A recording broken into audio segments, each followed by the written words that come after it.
I live in a small home in a fairly decent neighborhood, and I also work from home as well. I have my office set up upstairs in a small room, with my desk right by a window that faces the front of the house. I liked being able to open it for fresh air, or have the view when it was nice out. This was as fall was just starting, so I pretty much had the window open all day. One regular weekday though, around noon, I was doing my usual work at my desk when I noticed something out the window. There was a person, a man, standing at the bottom of my driveway, not walking past it or stopping to tie a shoe or anything. He was just standing there and looking up at my house. I couldn't tell if he could see me in the window or not, but after only a few seconds of me looking at him, he walked away. I thought it was really strange, but that was about it. What else was I supposed to think or do? I continued with work. I did an occasional check out the window every now and again, but seeing nothing else, I wasn't too worried about it.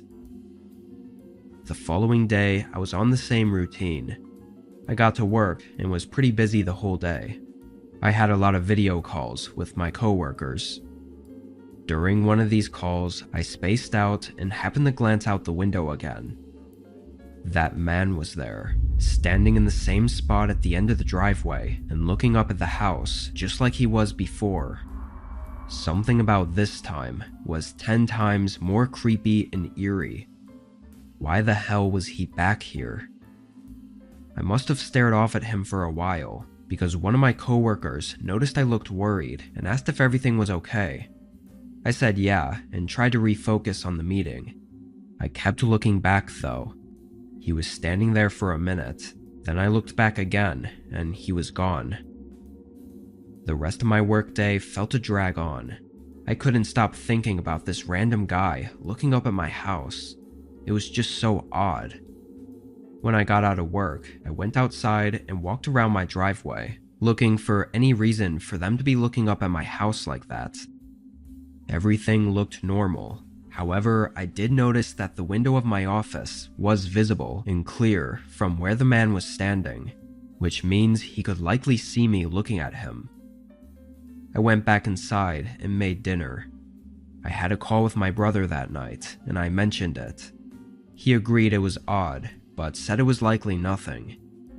After getting off the phone, I sat down and watched TV, hoping to get my mind off of it. A couple hours passed. It was maybe 9 p.m. I had the show turned down because I was getting tired, but with the low volume, I was able to hear what I thought were footsteps outside my house. I jolted up from the couch and stared at the front door. The footsteps walked up, only stopping for a brief second, then walked away. I hurried over to the door and looked out the peephole. I could only faintly see a figure walking down to the road. Once they were gone, I opened the door.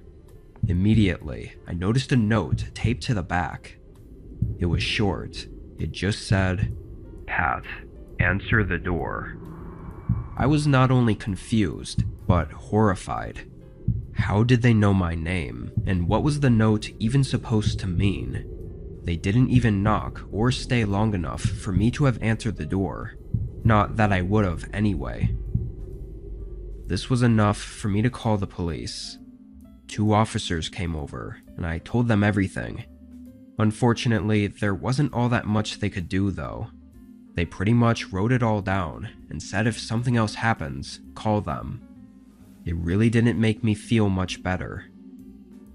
I stayed up late that night, laying in bed, unable to sleep. I literally just laid there for hours, thinking about this man that was stalking my house and the eerie note he left. Then, at just before 2 a.m., a knock at the front door echoed through the otherwise silent house. My body froze up. The silence of the house was now deafening as I listened in fear. After a few seconds, they knocked again. My heart started beating faster. I got my phone and called 911. They sent officers right away, but the knocks continued the whole time I waited. Eerily, they never got louder or more rushed or aggressive. It was just the same knocking, over and over, echoing through the hallways of my home. The operator on the phone updated me that the cops were 2 minutes out, and just after that, there was a longer pause between the knocking. 15 seconds, then 30, then a whole minute passed. When the officers showed up, nobody was at the door. They were too late. Again, I told them what happened, and they seemed to take it a little bit more seriously this time, but it still wasn't enough for them to do anything about it. They said they would have an officer patrol around here for the next couple weeks. Those weeks came and went, and the man never came back up to my door or to the end of the driveway, at least from what I know. It's been months later now, and still nothing else. It still scares the hell out of me though. The thought of the creepy note telling me to answer the door and then there being knocking at 2 a.m. is just terrifying. Then there's also the thought of them coming back, lingering in my head. I don't know what they wanted, who they were, or if they're truly gone for good.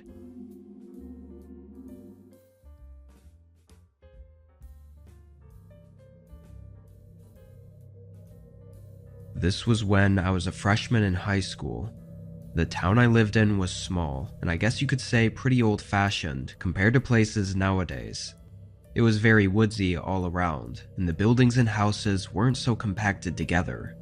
My home was out in the woods. My parents had a decent amount of land, and my dad had built the place with his dad.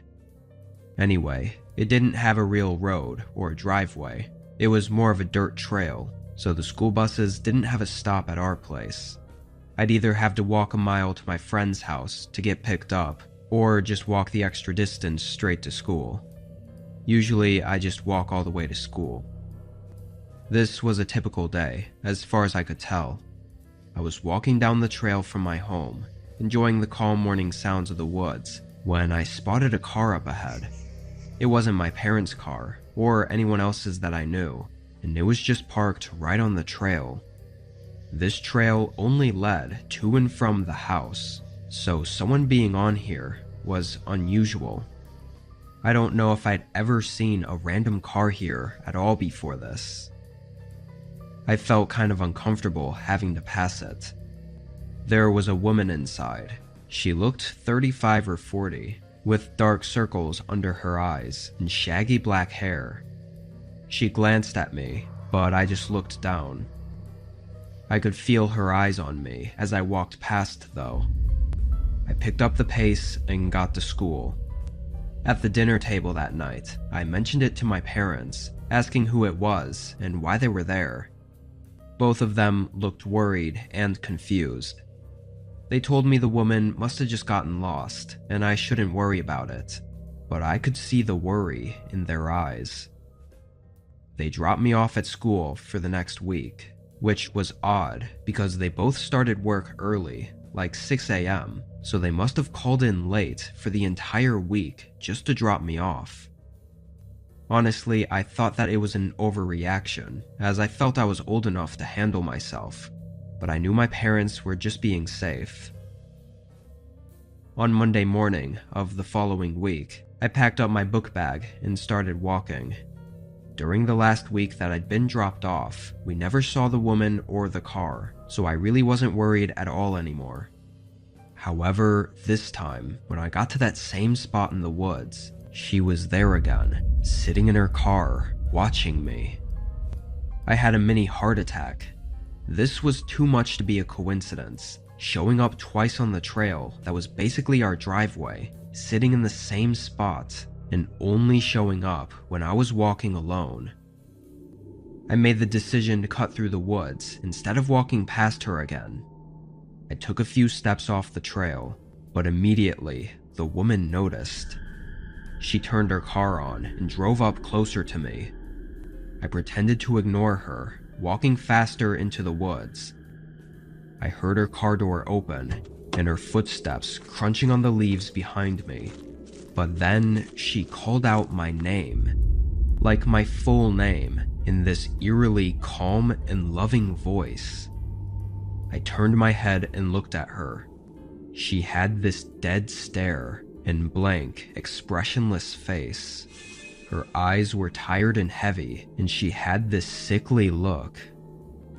I sprinted away, and after losing sight of her, I circled back through the woods to my house, where I called my parents. They called the police and came home right away. What I didn't expect was my parents to know exactly who the woman was. It was my dad's ex-wife from almost 2 decades ago.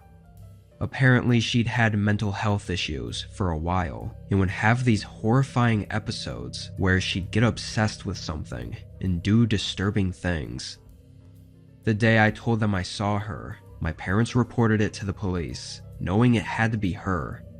Police failed to do anything about it though, only checking up on her and saying she seemed normal.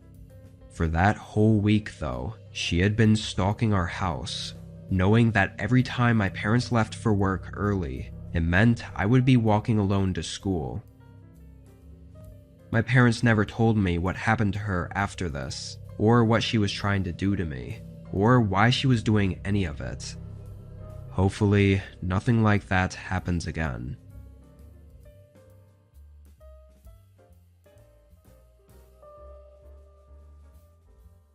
This was in 2019.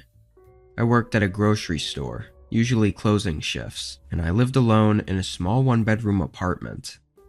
We had a lot of regulars at our store, customers that would come in all the time, and usually around the same time as well. One of these customers was a guy that came in right before closing a couple times a week. Nobody knew his name, but everybody knew of him because nobody liked customers that came in 10 minutes before the store closed. Usually being the only cashier, I'd be the one interacting with him. He was always a bit strange. He didn't talk much and always had a tired look on his face. This night, he came in as he always did, right before closing, grabbing a couple things and coming up to the register. I scanned everything, he paid, and he left. We didn't exchange any words aside from a simple greeting. 10 minutes later, I closed down the register and spent a few minutes cleaning up, clocking out and leaving at 10:15. As I walked out to my car, I noticed the man was still in the parking lot. He was standing awkwardly outside of his car with his hands at his side, just looking at the store. I got in my car and went home. I didn't have work the following day, so I stayed up a bit later than usual. I didn't get into bed until probably 1 a.m. Only moments after getting under the covers though, a bright light glared into my bedroom through one of the windows. I thought it was a neighbor pulling in, so I didn't really care about it. After a second, the light shut off, which unconsciously confirmed to me that it was just headlights. I fell asleep only a couple minutes later. I woke up in the night to what I thought was my phone ringing. The way I woke up, half asleep and in the middle of a dream, it was hard to tell what was real and what wasn't. I rubbed my eyes and tapped my phone on the nightstand. It was blank. No messages or phone calls came in.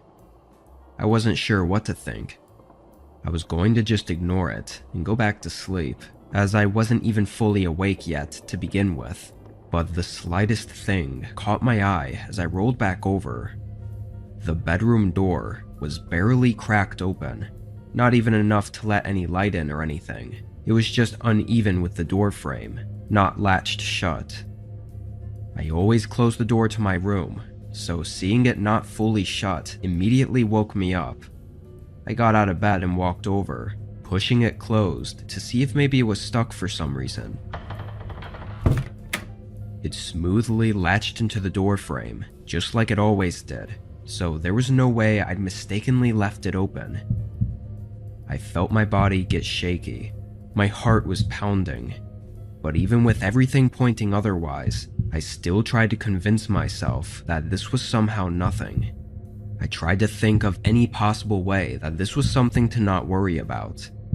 but my mind thought back to the light I saw before falling asleep. I walked over to the window and peeked through the blinds. There was a car parked in my driveway. I could only see the back half of it, but I instantly felt a rush of panic. Who was at my house, and was someone inside with me? I hurried over to the door again and flicked on the lights. I stood there by the door, panicking and thinking, realizing I should call 911 just to be safe. I looked at the nightstand that my phone was on, and just before I started to walk over there, I saw an eye looking back at me from a crack in the closet. My body shook and I let out a gasp, then spun around and sprinted out of my house. By the time I found a neighbor that would answer their door and call the police for me, at least 15 minutes had gone by already. The car in my driveway was still there when officers showed up, but the man was gone. It didn't take long for them to use the car to track him down though, and I felt nauseous when it turned out to be the man from the grocery store. His reasonings for everything didn't make any sense, but it was clear he'd had his eye on me for a while now, and he was not mentally well. I think the only reason I'd woken up that night was because the man's phone rang while he was hiding, and he silenced it just as I woke up. If not for that, I don't know what would have happened to me, or if I'd even be here right now.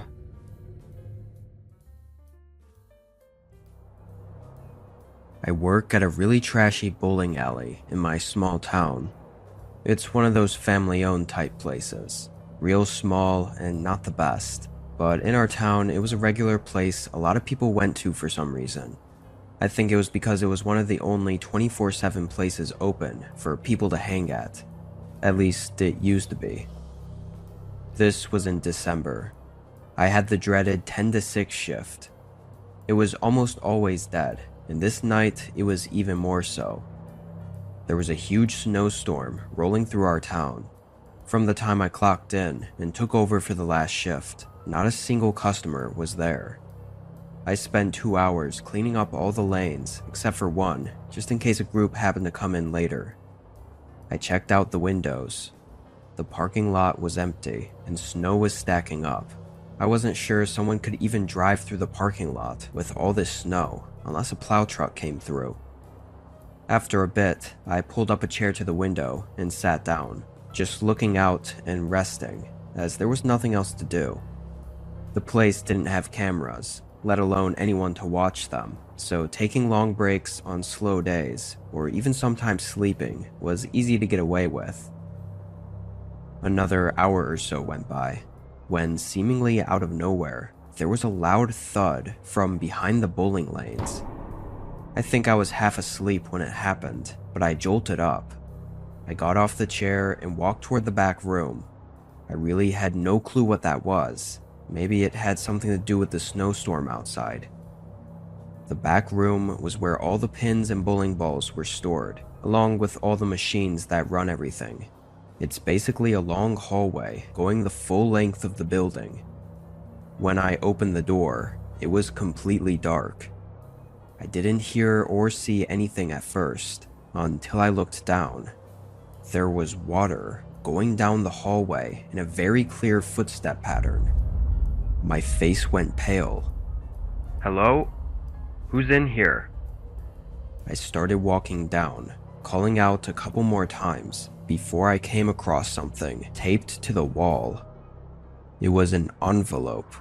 In it were pictures, like Polaroids, of me working alone that night. There were some of me cleaning the lanes and just walking around, and one was disturbingly close to me as I was sitting by the window. It looked like they must have only been a few feet behind me. I felt like I was gonna faint. I ran back out the way I came and right to the front desk, dialing 911. I tried waiting for a minute, but the silence of the building and the unknowingness of what was going on just started to build up anxiety in me. I ended up running out to my car and waiting in there. Despite the weather, police actually got there really quick, like in 2 or 3 minutes. Whoever had been stalking me that night left no traces.